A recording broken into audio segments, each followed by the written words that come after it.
Governor David Taylor from ABC News. On April 7, the financial markets went into a complete tailspin, and since then the bond market, the share markets have done backflips and cartwheels. Roller coaster ride, he said. I'm just wondering, because you mentioned severe downside risks in the statement.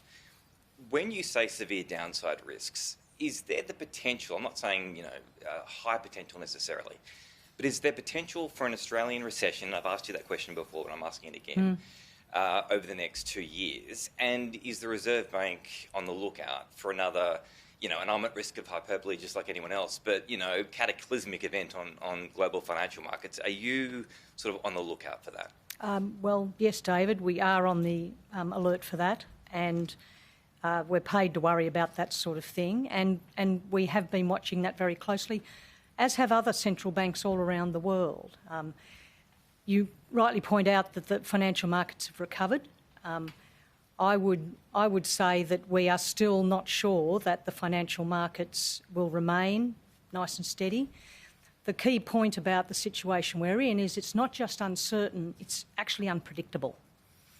And so I think in terms of our focus, part of the reason in the statement that on monetary policy that we put those scenarios in was to demonstrate that the range of outcomes here could be quite wide.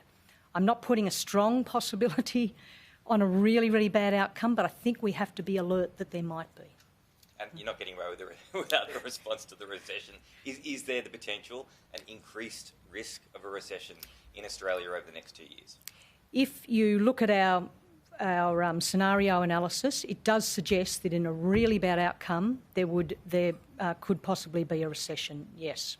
But that's in the very extreme circumstance.